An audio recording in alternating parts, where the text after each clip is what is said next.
الحمدللہ رب العالمین والصلاة والسلام علی نبینا محمد وعلی آلہ وصحبہ اجمعین۔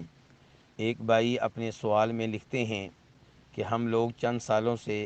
افطاری کا اہتمام کرتے ہیں اور اس میں کچھ غیر مسلم بھی شریک ہوتے ہیں، تو کیا انہیں افطاری کے موقع پہ مسلمانوں کے ساتھ کھانا کھانے کا موقع دینا یہ درست ہے یا انہیں اس سے روک دیا جائے؟ تو گزارش یہ ہے کہ افطاری کروانا بہت ہی عظیم عمل ہے، اللہ رب العزت اسے قبول فرمائے۔ اور افطاری میں اگر غیر مسلموں کو بھی دعوت دے دی جائے اور مقصد یہ ہو کہ ان کے دل میں اسلام اور مسلمانوں کی محبت داخل ہو، مقصد یہ ہو کہ انہیں اسلام قبول کرنے کی ترغیب ملے، مقصد یہ ہو کہ ان تک دین کا پیغام پہنچے، تو اس میں کوئی حرج نہیں ہے، بلکہ بہت ہی اچھی بات ہے، بہت ہی عمدہ بات ہے، اس پہ بھی انشاءاللہ اجر و ثواب ملے گا۔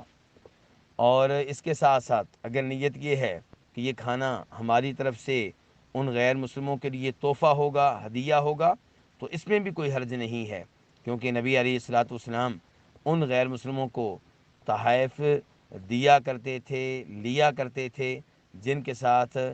لڑائی نہیں ہو رہی ہوتی تھی، جو مسلمانوں پہ براہ راست ظلم و ستم نہیں کر رہے ہوتے تھے۔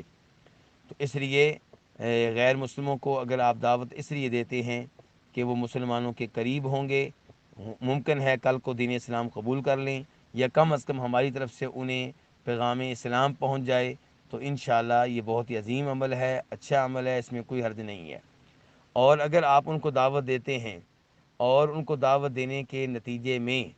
آپ یہ سمجھتے ہیں کہ مسلمانوں پہ برے اثرات مرتب ہو رہے ہیں، مسلمانوں کو ان کی کئی باتیں قبول کرنا پڑتی ہیں، وہ آ کر گفتگو کرتے ہیں اور ان کی گفتگو مسلمانوں کو سننا پڑتی ہے، تو پھر اس کے اوپر نظر ثانی کرنی چاہیے اور ایسے عمل سے گریز کرنا چاہیے۔ واللہ تعالی اعلم۔